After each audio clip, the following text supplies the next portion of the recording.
নমস্কার, 7 এবেক নিউজ নেটওয়ার্কে আপনাদের স্বাগত।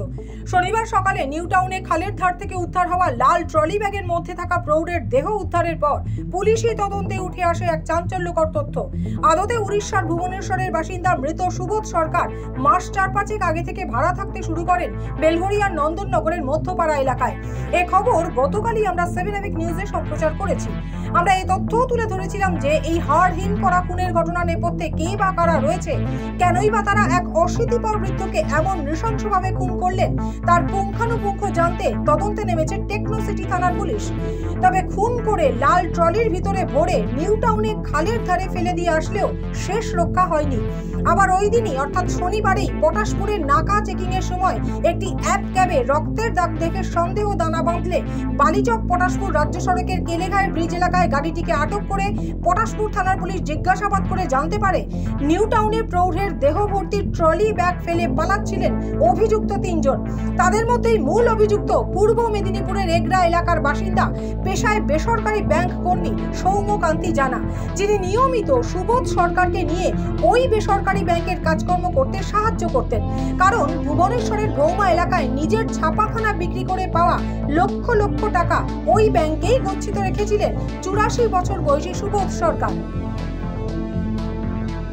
এরপরেই পটাশপুর থানার পুলিশের সঙ্গে যোগাযোগ করে টেকনোসিটি থানার পুলিশ। ধৃতদের জেরা করে বেলঘরিয়ার বাসিন্দা সুবোধ সরকারের খুনের ঘটনায় উঠে আসে আরও চাঞ্চল্যকর তথ্য। কামারহাটি পৌরসভার 26 নম্বর ওয়ার্ডের ওল্ড নিমতা রোড এলাকায় একটি বাড়িতে বন্ধু পল্লব মণ্ডলের সঙ্গে থাকতেন সৌম্যকান্তি জানা। গত নভেম্বর মাসে ওল্ড নিমতা রোডের এই বাড়িতেই বন্ধুর সাথে এসেছিল সৌম্যকান্তি।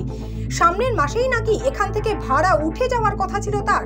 ইতিমধ্যেই সৌম্যকান্তি ওল্ড নিমতা রোডের বাড়িতে যে বন্ধুর সঙ্গে থাকতো সেই বন্ধু পল্লব মণ্ডলকে জিজ্ঞাসাবাদের জন্য আটক করে নিয়ে গিয়েছে টেকনোসিটি থানার পুলিশ।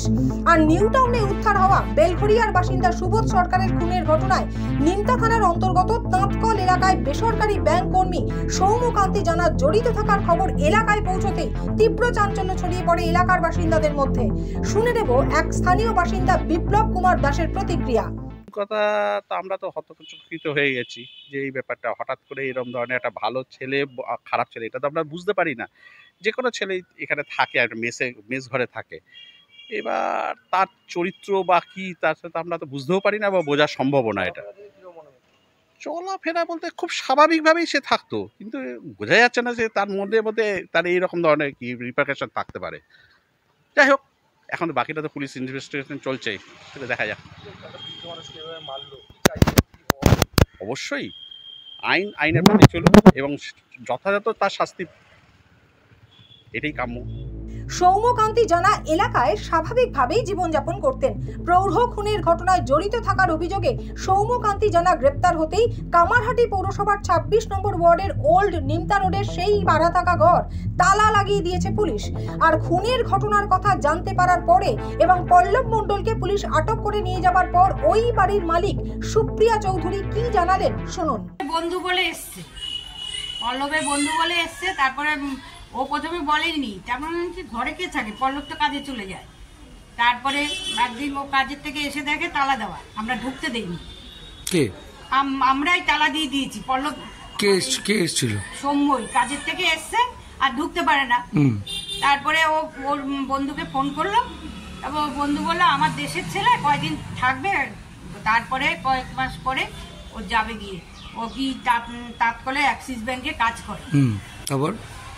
তারপরে আমরা মনে করেছি থাক, ওর বন্ধু যখন থাক, 2-3 মাস বললো থাকবে, এই তো ব্যাপার। বলছি যে এই যে সুবোধ কুমার সরকার যিনি খুন হয়েছেন, এইসব ব্যাপারে তিনি কি আপনাদের বাড়িতে আসতেন? না, তা আমরা তো ওপরে থাকি, আমরা দেখিও না কিছু, আমরা এইসব ব্যাপারে কিছু জানিই না। আচ্ছা, কিছু জানি না, তো ওপর থেকে নামি না, আমার হার্টের প্রবলেম।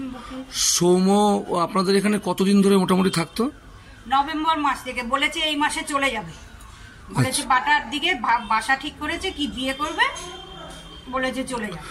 বলছি যে আমার সাথে, যে আমাদের সাথে কোনো ব্যাপার না, আমরা ওকে বলেছি ঠিক আছে তাহলে যখন যে কয়েক মাস থাকো 1000 টাকা দিই।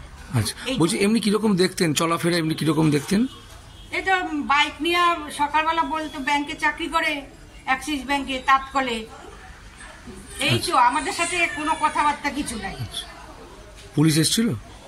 পুলিশ পুলিশ কালকে এসেছিল, আমাদের সাথে কোনো কথা হয়নি, আমাদেরকে ডাক দেয়নি, আমাদের সাথে কোনো কথা হয়নি। পল্লব কোথায় এখন? পল্লবকে তো কালকে বোধহয় নিয়ে গেছে কথাবার্তা। বেলঘরিয়ার প্রৌঢ় খুনের ঘটনায় পুলিশি তদন্তে আরো কি কি চাঞ্চল্যকর তথ্য উঠে আসে এখন দেখার সেটাই। রাজা দে, 7 AVEC নিউজ নেটওয়ার্ক, কামারহাটি। আরো বিভিন্ন খবরের আপডেট জানতে হলে অবশ্যই সাবস্ক্রাইব করুন 7 AVEC নিউজ নেটওয়ার্ক চ্যানেলটি, কারণ আপনাদের একটা সাবস্ক্রিপশন আমাদের কাছে অত্যন্ত মূল্যবান। জয় হিন্দ।